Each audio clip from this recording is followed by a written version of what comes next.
Good morning, Miramar, and welcome to the show. I'm your host, Tamara G. Don't forget, you can check us out on all of our social media. We are on Facebook, Twitter, and Instagram at City of Miramar.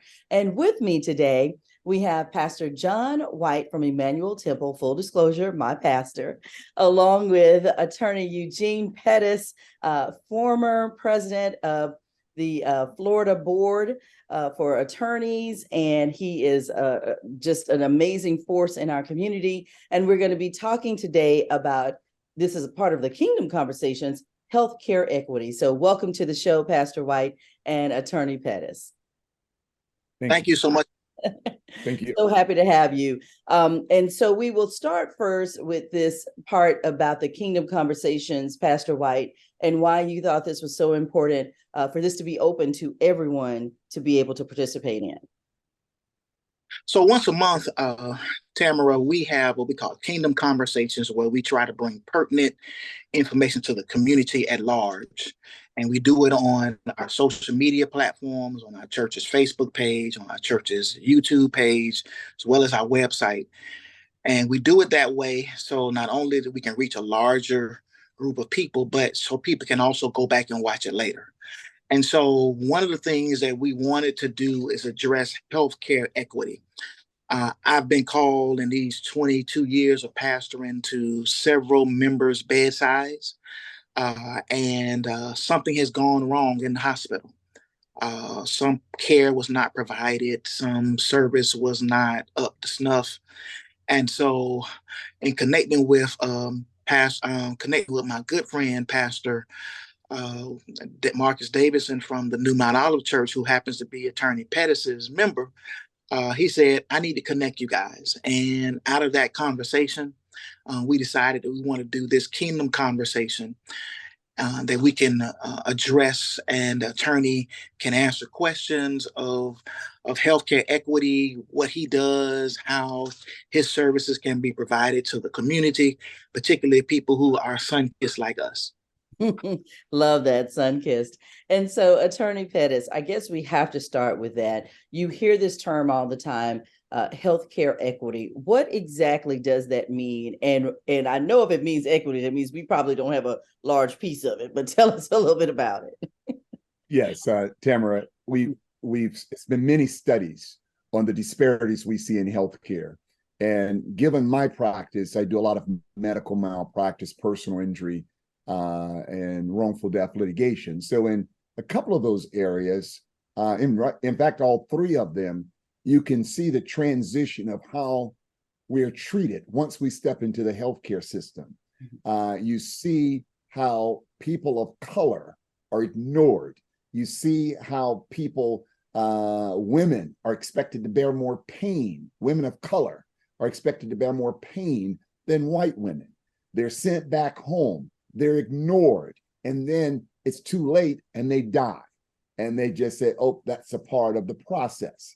I met with Pastor White and many other pastors saying it's time that these churches, and I commend Pastor White because he jumped on it with excellence, very tech savvy among all the preachers I've spoken to, and has a platform in which he's trying to enlarge through these Kingdom Conversations. But these are the conversations we need to start teaching our congregants so that they could navigate the healthcare system more effectively. And I believe that when you look at high blood pressure, when you look at cancer, when you look at diabetes, you look at sickle cell anemia. I just resolved a case just on Thursday.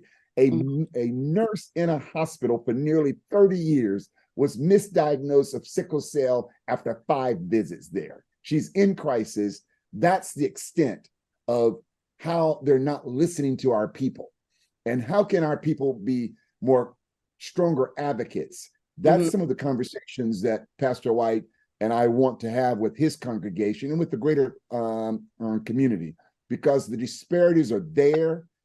There's another prong of it that we need to force the healthcare associations to educate their members on some diseases that are more prevalent within our communities. Sickle cell just happens to be one of them.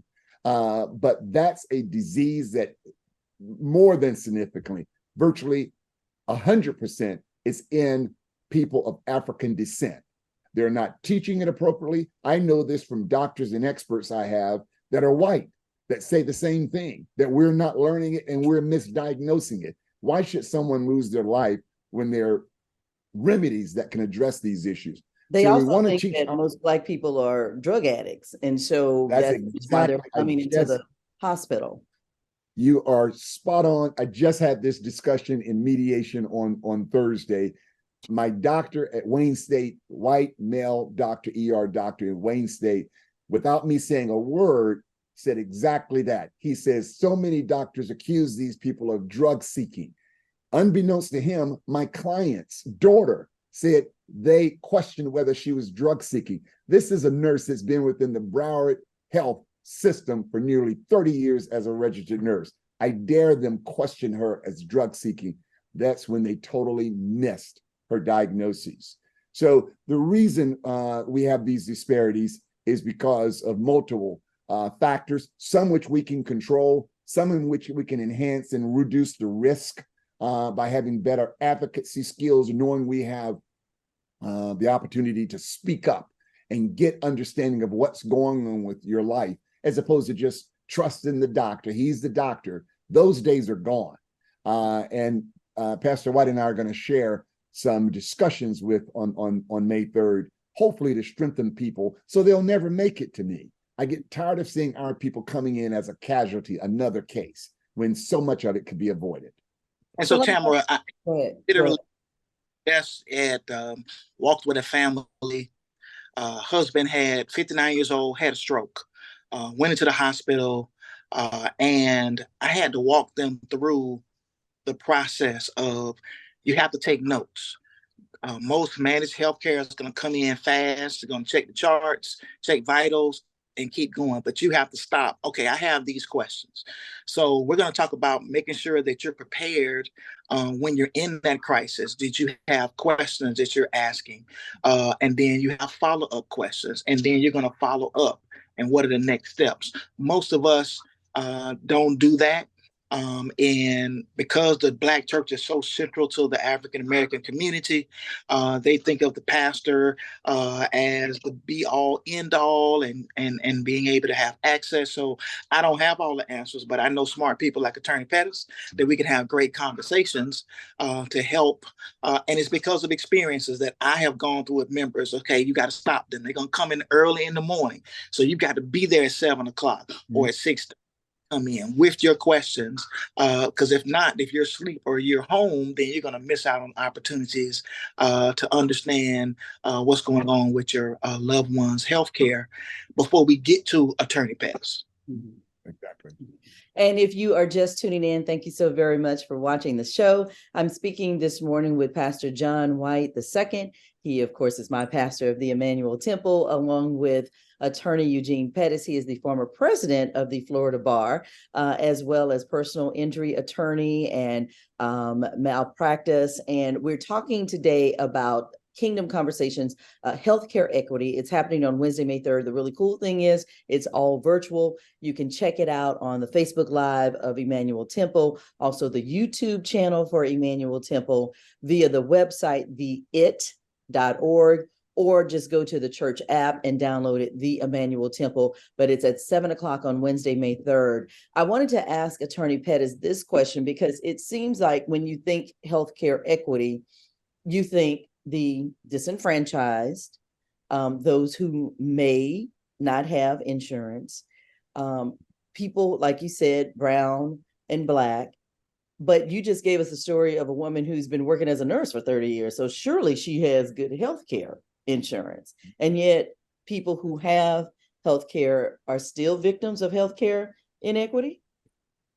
It is, which highlights, they want to call it social economic issues. But if you take that trail of socioeconomic issues, it still comes back to race.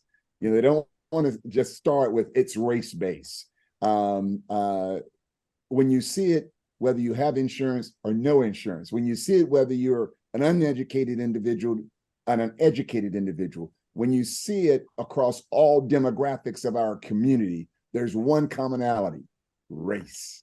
And that's when we have to be aware of it. And this is not a new phenomenon. This has been around for decades. It was Martin Luther King who said, of all the forms of inequality, injustice in healthcare is the most shocking and most inhumane. That was decades ago that he said that. That was one of the initiatives that he was looking at. It's always been there. And we've never truly confronted it in a meaningful, systemic way. By that, I mean education of the doctors, education of the communities, education of the people that interact with the patient, non-physician personnel in hospitals. It's a full system education, and we've never done it holistically. So is there Tamara, go ahead, Pastor White. don't have attorneys who are offering conversations to the general public where someone can just ask questions. And so we're going to create that kind of opportunity in this kingdom conversation, where it be as if I am sitting by the pool, Reverend Maria and I are sitting by the pool at Attorney Pettis' house, and we're having a conversation and cameras around. So we're asking these questions because I want to learn more as pastor, so I can minister to people in our congregation and the community at large who go through these times. But also the community needs to be aware of how do we handle these things and what are our next steps if this happens to my loved one. And I was going to ask that question of Attorney Pettis as well. Thank you for bringing that up, Pastor White. What if this does happen to your loved one? What if something that you feel was totally could have been avoided if it was treated differently than what they would normally treat someone? So, for example, you mentioned earlier how they think that Black women don't feel pain when we go through childbirth. I've heard that from doctor friends of mine who've said that Black women have been discriminated against. I guess, I don't know, because we once were slaves, and when we had babies, we went straight back into the fields. That doesn't mean we don't have pain. That was just because we didn't have any health care at that time. Exactly. What we need to do is to create structures. The churches in our community is the center point. It's our country club. It's where we come and congregate. It's our only true institution for the broader community.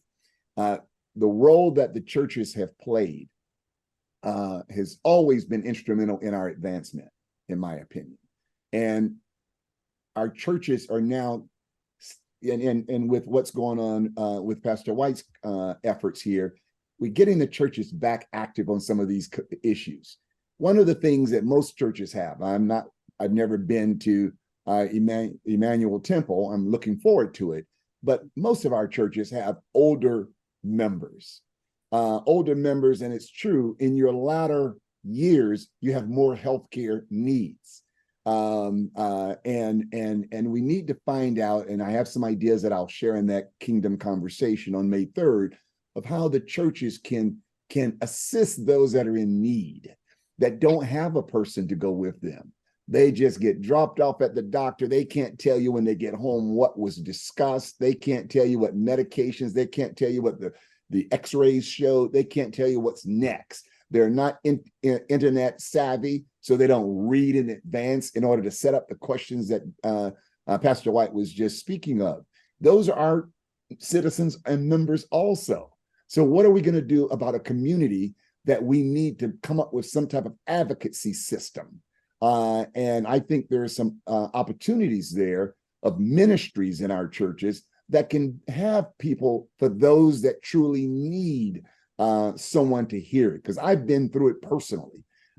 When you get a life-threatening diagnosis, your brain and ears are not working to remember everything that's being told to you.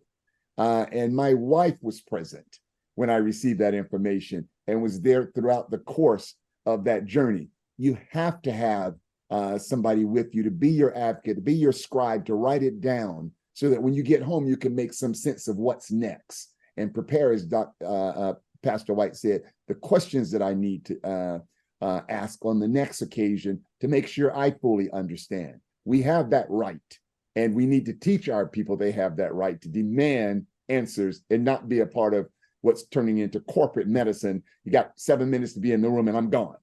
And that's what's happening. Tamara, the Bible says people perish for a lack of knowledge. So we're trying to provide knowledge.